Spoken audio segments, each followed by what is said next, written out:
की ताकत को तोड़कर हिंदू के नाम पर ठग करके बहका करके अपना उल्लू सीधा करने का काम किया। यानी वोट देने के लिए हम हिंदू, वोट के लिए अनुसूचित जात, अनुसूचित जनजाति और पिछड़े वर्ग का व्यक्ति हिंदू, लेकिन सत्ता में बैठने के बाद हम हिंदू नहीं रह जाते कहा। लेकिन इन लोगों के कहने से किसी की भावना आहत नहीं होती है। अगर स्वामी प्रसाद मौर्य कह देते हैं हिंदू धर्म धर्म नहीं है बल्कि एक धोखा है, और जिसे हम हिंदू धर्म कहते हैं वो कुछ लोगों के लिए धंधा है। तो किसी भी धर्माचार्य ने कोई टिप्पणी नहीं की, लेकिन अगर वही चीज स्वामी प्रसाद मौर्य के मुंह से निकल जाती है तो पूरे देश में एफआईआर की झड़ी लग जाती है। क्या विडंबना है। और हवा का रुख बदल के वो आए और अपने विचार रखें। मौर्य जी जैसे जो नेता समाज के लड़ते हैं उनके लिए नहीं, दूसरों के लिए, जो बाकी नेता है उनके लिए एक शेर सुना दूं, फिर शुरू करेंगे। कि मुझे सिकवा नहीं तेरी बेवफाई का, कि मुझे सिकवा नहीं तेरी बेवफाई का, गिला तो तब हो जो तूने किसी से निभाई हो।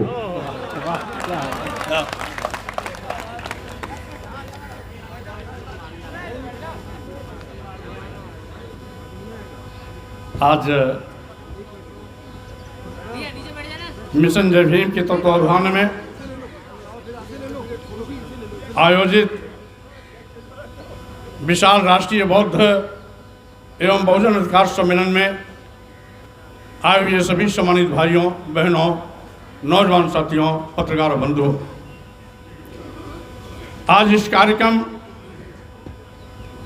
के मुख्य आयोजक दिल्ली सरकार में पूर्व मंत्री रहे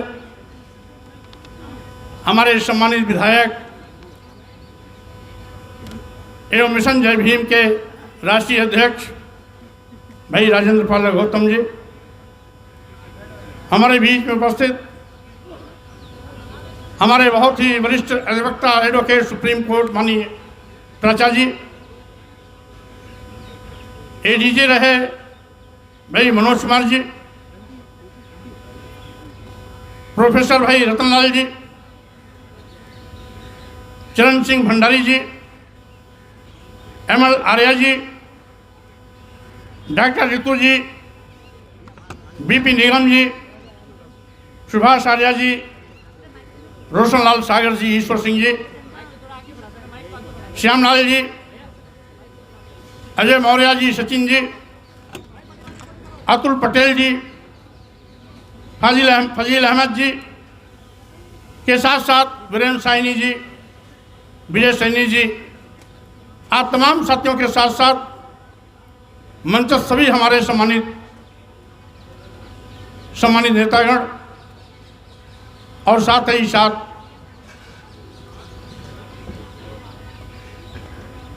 इस बहुजन मिशन जय भीम मिशन के हमारे सभी जिम्मेदार पदाधिकारी, सहयोगी आयोजक साथियों,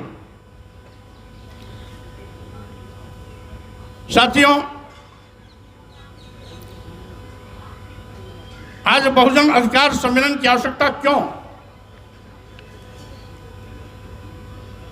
इसलिए कि आज भारतीय संविधान की शपथ लेने वाले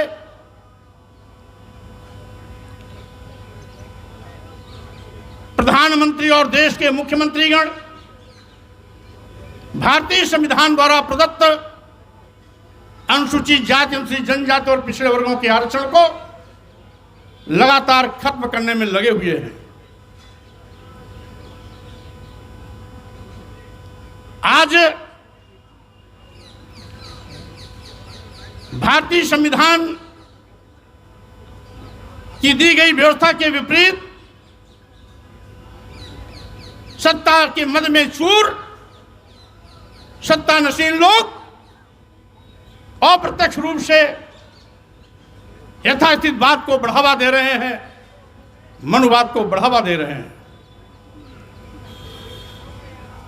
आज आरक्षण पर डकैती डाली जा रही है।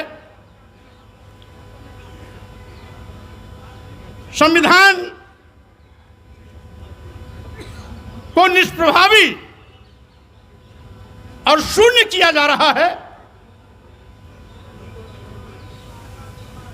बहुजन समाज के अधिकारों को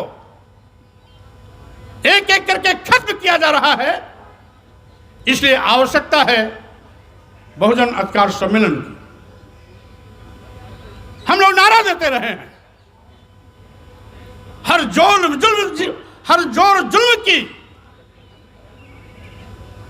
जुल्म के टक्कर में संघर्ष हमारा नारा है। तो स्वाभाविक रूप से आज जब हमारे हकों पर डकैती डाली जा रही है, अधिकारों पर डकैती डाली जा रही है, संविधान को कमजोर किया जा रहा है, आरक्षण को शून्य निष्प्रभावी किया जा रहा है, तो स्वाभाविक रूप से आज संघर्ष के रास्ते पर फिर से हमें चलने की आवश्यकता है। सड़क के माध्यम से अपनी आवाज को फिर से बुलंद करने की आवश्यकता है। इसलिए आज यह कार्यक्रम आयोजित किया गया है कि जिससे कि बहुजन अपने अधिकारों के प्रति सचेत रहे, सावधान रहे। साथियों, आप जानते हैं आज लोकतंत्र को भी कमजोर किया जा रहा है। अभी हमारे सुप्रीम कोर्ट के वरिष्ठ अधिवक्ता महोदय ने बताया कि किस तरीके से तानाशाही हिटलरशाही के रास्ते पर चलते हुए लगभग 150 सांसदों को सरकार की सारे पर सदन के बाहर किया गया। क्या है लोकतंत्र को दबाने की साजिश नहीं है? क्या जबरियन सरकार अपनी बात को थोपने का दुस्साहस नहीं कर रही है क्या? और साथ ही साथ आज सरकार अपनी कमजोरियों को छिपाने के लिए तरह तरह के हथकंडे अपना रही है। आज जितने भी विज्ञापन निकलते हैं, उत्तर प्रदेश में हो, दिल्ली में हो, भारत सरकार में हो, डबल इंजन की सरकारों के देखरेख में चलने वाली प्रदेशों में हो, हर जगह पर आज अनुसूचित जाति और अनुसूचित जाति का आरक्षण कहीं 2%, कहीं 3%, कहीं 4% दिया जा रहा है। पिछड़े वर्गों के 27% आरक्षण के सापेक्ष कहीं 5%, कहीं 6%, कहीं 8% दिया जा रहा है। तमाम विज्ञापनों को देखने से पता लगता है तमाम विभागों में आरक्षण को तो शून्य कर दिया जाता है। अभी अभी ऐसे कई उदाहरण हैं जिसको मैं समय समय पर अपने ट्विटर के माध्यम से सार्वजनिक भी करता रहता हूं। और इस तरीके से आज हकों पर डकैती डालना, साथियों, उसमें बहुत कुछ भूमिका हमारी आपकी भी है। सन 1931 की जातीय जनगणना के आधार पर मात्र 3.5% ब्राह्मण है, 3% क्षत्रिय है, 1.5% वैश्य है। तीनों को जोड़ लिया जाए तो लगभग 7-8% होता है। यानी शेष सब बहुजन समाज है। तो 8% लोग अपने बलबूते पर सरकार नहीं बना सकते हैं। उन्होंने हमारी बहुजन समाज की ताकत को तोड़कर हिंदू के नाम पर ठग करके, बहका करके अपना उल्लू सीधा करने का काम किया। यानी वोट देने के लिए हम हिंदू, वोट के लिए अनुसूचित जाति, अनुसूचित जनजाति और पिछड़े वर्ग का व्यक्ति हिंदू, लेकिन सत्ता में बैठने के बाद हम हिंदू नहीं रह जाते। अगर सत्ता में बैठने के बाद भी ये हमें हिंदू मानते तो अनुसूचित जाति के आरक्षण को खत्म नहीं करते, अनुसूचित जनजाति के आरक्षण को खत्म नहीं करते, पिछड़े वर्गों के आरक्षण को खत्म नहीं करते। इसका मतलब है हिंदू एक धोखा है। और वैसे भी 1995 में माननीय सर्वोच्च न्यायालय ने अपने आदेश में कहा था हिंदू कोई धर्म नहीं, ये लोगों के जीवन जीने की एक शैली है। यही नहीं, जो सबसे बड़े धर्म के ठेकेदार बनते हैं, आरएसएस के प्रमुख मोहन भागवत जी ने भी कहा है, एक नहीं 2 बार कहा हिंदू धर्म नाम का कोई धर्म नहीं है, बल्कि इन लोगों के जीवन जीने की एक कला है। देश के माननीय प्रधानमंत्री जी ने भी कहा, माननीय मोदी ने भी कहा है, हिंदू धर्म धर्म नहीं है। और अभी 1-2 महीने पहले माननीय गडकरी जी ने भी कहा, एक मीडिया कॉन्क्लेव में कहा। लेकिन इन लोगों के कहने से किसी की भावना आहत नहीं होती है। अगर स्वामी प्रसाद मौर्य कह देते हैं हिंदू धर्म धर्म नहीं है बल्कि एक धोखा है, और जिसे हम हिंदू धर्म कहते हैं वो कुछ लोगों के लिए धंधा है। जब हम कहते हैं कि ये कुछ लोगों के लिए धंधा है, तब पूरे देश में भूचाल मच जाता है। लेकिन वही चीज अगर मोहन भागवत जी कहते हैं, माननीय प्रधानमंत्री नरेंद्र मोदी जी कहते हैं, माननीय गडकरी जी कहते हैं, तो किसी की भी भावना आहत नहीं होती। अगर वही चीज स्वामी प्रसाद मौर्य कह देते हैं तो लोगों की भावना इतनी कमजोर होती है कि उनकी भावनाएं आहत हो जाती। क्या विडंबना है। माननीय सर्वोच्च न्यायालय ने 1995 में कहा तो किसी भी धर्माचार्य ने कोई टिप्पणी नहीं की, लेकिन अगर वही चीज स्वामी प्रसाद मौर्य के मुंह से निकल जाती है तो पूरे देश में FIR की झड़ी लग जाती है। क्या विडंबना है। आखिर हम क्या कहते हैं? हम तो वही कहते हैं जो भारतीय संविधान कहता है।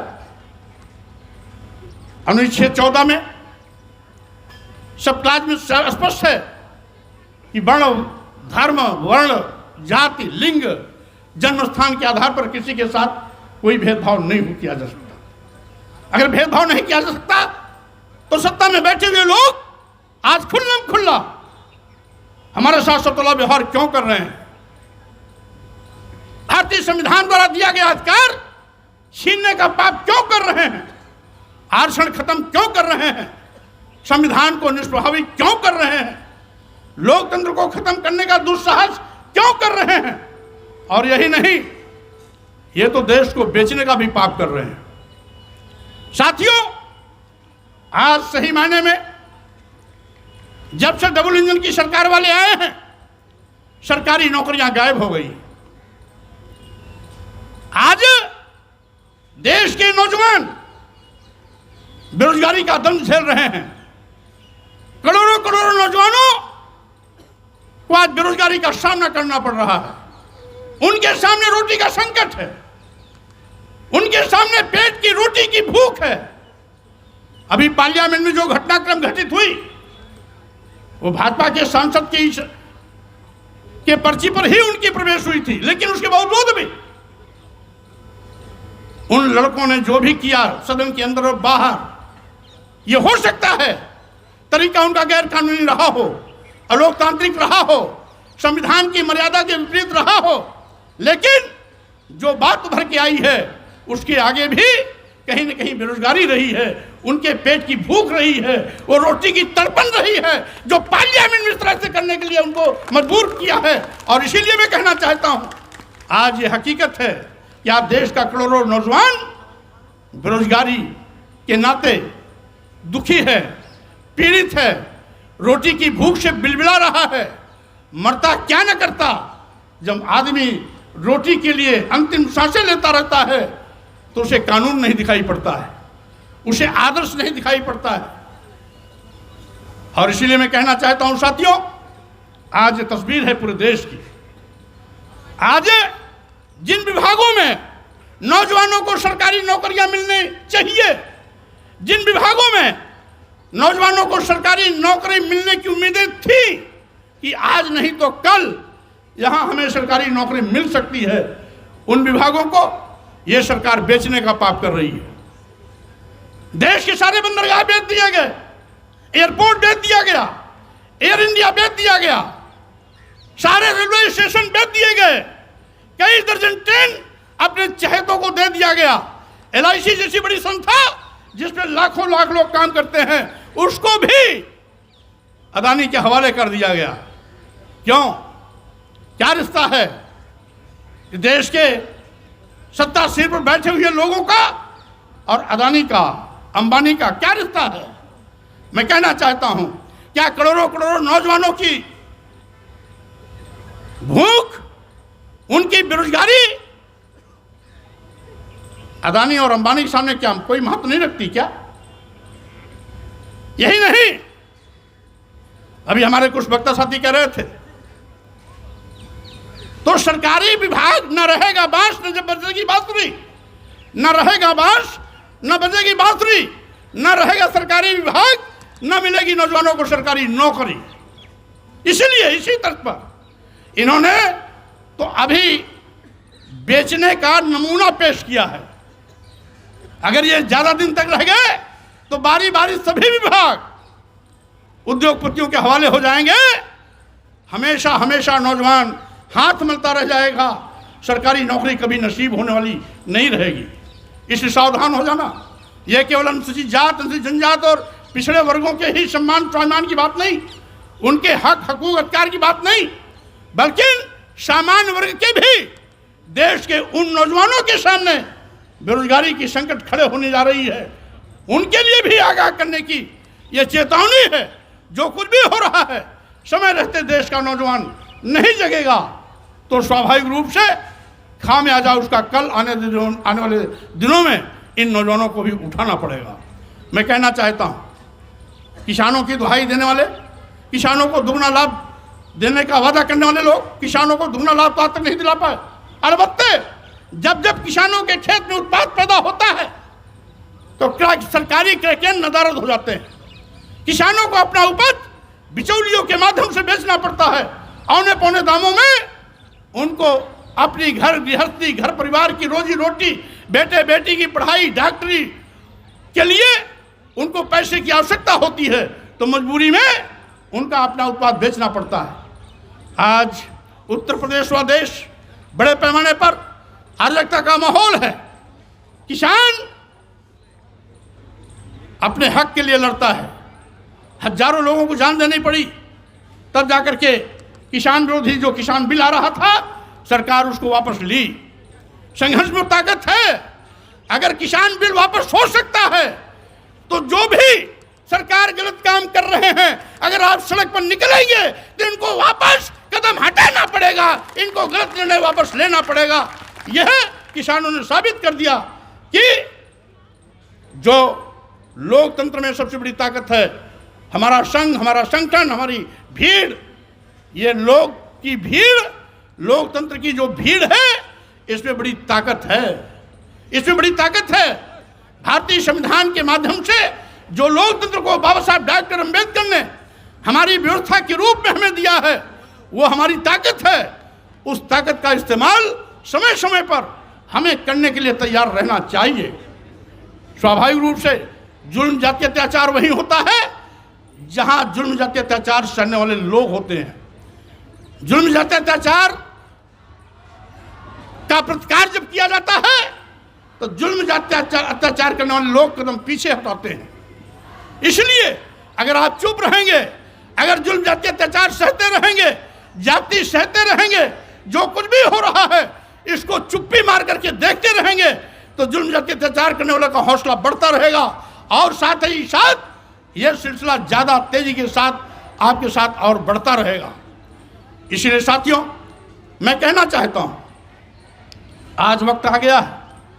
बाबा साहब डॉक्टर अंबेडकर ने जो हमें भारतीय संविधान दिया है, उसी का नतीजा है कि आज हमारे घरों में भी पढ़े लिखे लोगों की एक लंबी कतार है। डॉक्टर इंजीनियर की भी एक लंबी कतार है, आईएएस आईपीएस की भी एक लंबी कतार है, जजेस और तमाम अधिकारियों की एक लंबी कतार है, वैज्ञानिकों की भी एक लंबी कतार है, हाई कोर्ट के एडवोकेट और सुप्रीम कोर्ट के एडवोकेट की एक लंबी कतार है। अगर बाबा साहब डॉक्टर अंबेडकर का भारतीय संविधान नहीं होता तो हमको तो पढ़ने लिखने का अधिकार भी नहीं था। सैकड़ों सालों से हमें पढ़ने लिखने से रोका गया था। नारी शूद्रो नधियताम, इस देश की स्त्रियों को, इस देश के शुद्ध समाज को, जिसे अनुसूचित जात, अनुसूचित जनजात और पिछड़ा वर्ग कहा जाता है, इसको तो पढ़ने लिखने का अधिकार ही नहीं था। ये हमारे सामाजिक परिवर्तन के महापुरुषों ने, ज्योतिबा फुले ने, छत्रपति शाहू जी महाराज, पेरियार रामास्वामी नायकर, बाबा साहब डॉक्टर अंबेडकर, नारायण नागरू, संत गाडगे और उसी कड़ी को आगे बढ़ाते हुए मानवर कांशीराम जी और उत्तर भारत में महामना रामस्वरूप वर्मा जी, पेरियार ललई सिंह यादव जी, महाराज सिंह भारती जी, बिहार के लेनिन कहे जाने वाले शहीद जगदेव कुशवाहा जी ने एक लंबा संघर्ष करके हमें इन अधिकारों को दिलाया। और जब बाबा साहब डॉक्टर अम्बेडकर को संविधान बनाने का मौका मिला तो इन सारे अधिकारों को मौलिक अधिकार के रूप में तब्दील करते हुए हमें परमानेंट हमारे सम्मान स्वाभिमान का न केवल परचम लहराना बल्कि अधिकार दे करके हमें धन धरती शिक्षा सम्मान से जोड़ने का भी काम किया। और जिसका नतीजा है आज बहुजन समाज आज बड़े पैमाने पर अपने सम्मान और स्वाभिमान के लिए आगे बढ़ने में सक्षम हुआ है। और इसी बहुजन समाज में बड़े पैमाने पर doctor, engineer, professor, advocate, IAS, जजेज आज तमाम बड़ी संख्या में पैदा हुए हैं। तो ये कमाल बाबा साहब डॉक्टर अम्बेडकर के भारतीय संविधान का है। इसलिए हम अपने महापुरुषों की इस विरासत को, महापुरुषों की इस ख्याति को, महापुरुषों के संघर्ष को, महापुरुषों के इस त्याग को हम कभी भी इस पर पानी नहीं फैलने देंगे। उनके सपनों के साथ जो भी कुठाराघात करेगा हम उसका डट करके मुकाबला हर मौके पर करने का काम करेंगे। हम ऐसे मौके पर धन्यवाद देना चाहते हैं भाई राजेंद्र पाल गौतम जी को, जिन्होंने मिशन जय भीम के माध्यम से लगातार इस अभियान को आगे बढ़ाने का काम कर रहे हैं। इसलिए साथियों, मैं आपसे यही कहूंगा कि आज ये समय की मांग है, आज ये समय की मांग है कि हम सब लोगों को अपने सम्मान, स्वाभिमान, हक, हकूक, अधिकार, आरक्षण, संविधान, लोकतंत्र और देश को बचाने के लिए मजबूती के साथ आगे आना पड़ेगा। मैं ये भी कहना चाहूंगा कि साथियों, आज बड़े पैमाने पर लोकतंत्र भी खतरे में है, क्योंकि हमने उत्तर प्रदेश का भी 2022 का विधानसभा चुनाव देखा, जिसमें 403 विधानसभाओं में से बैलेट पेपर वोटिंग में 309 सीटों पर समाजवादी पार्टी आगे थी, मात्र 94 सीटों पर भाजपा नंबर 1 आई थी। लेकिन जब ईवीएम मशीन की गिनती हुई तो आंकड़ा बदल गया। अभी अभी राजस्थान, मध्य प्रदेश, छत्तीसगढ़ में बैलेट पेपर वोटिंग की गिनती में 2/3 सीटों पर कांग्रेस नंबर 1 थी। लेकिन जब ईवीएम मशीन की गिनती की शुरुआत होती है तो आंकड़ा ठीक उल्टा हो गया। आखिर क्या कारण है? मतदाताओं का रुझान तो बैलेट पेपर वोटिंग से भी हो जाता है। बैलेट पेपर वोटिंग में राजस्थान, छत्तीसगढ़, मध्य प्रदेश में कांग्रेस नंबर 1, तो ईवीएम मशीन में भाजपा नंबर 1 कैसे? उत्तर प्रदेश के विधानसभा चुनाव में 403 में से 309 सीटों पर Samajwadi party ballot paper voting में नंबर 1, तो ईवीएम की गिनती में भाजपा भारी कैसे हो जाती है? तो कहीं न कहीं दाल में काला है, कहीं न कहीं दाल में काला है। इसलिए पूरी दाल काली हो गई। हमारे कुछ साथी कह रहे हैं, सही बात कह रहे हैं कि आज ईवीएम लोकतंत्र के लिए अभिशाप बन गई है। यह जीत जो छत्तीसगढ़, मध्य प्रदेश, राजस्थान में हुई है, ये मोदी जी की जीत नहीं है, ये भाजपा की जीत नहीं है, ये मोदी जी के कल्याणकारी योजना की जीत नहीं है, ये जीत ईवीएम के तिकड़म की है। और ये जीत ईवीएम के तिकड़म की है, तो इसलिए तिकड़म खत्म हो तभी संभव है जब ईवीएम का इस्तेमाल खत्म हो। इसीलिए हमारे मंच से साथियों ने एक नारा लगवाया, ईवीएम हटाओ, देश बचाओ, देश बचाओ। 3 नारे लगना है। हमारे साथ नारा लगाइए और हर नौजवान के मुंह से आवाज निकलनी चाहिए। और 3 नारा होगा, ईवीएम हटाओ, देश बचाओ, ईवीएम हटाओ, संविधान बचाओ, ईवीएम हटाओ, लोकतंत्र बचाओ। ईवीएम हटाओ, देश बचाओ, ईवीएम हटाओ, संविधान बचाओ, ईवीएम हटाओ। देश बचाओ।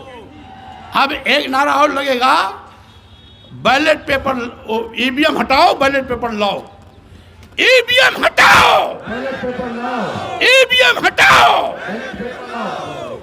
इन्हीं शब्दों के साथ में मैं आप सभी लोगों को बहुत धन्यवाद देता हूं भाई राजन पाल गौतम जी को बहुत शुभकामना बधाई इसलिए देता हूं कि अभियान आपका जो लगातार चल रहा है, आज नहीं तो कल इस आपके अभियान का करिश्मा जरूर देश को मिलेगा।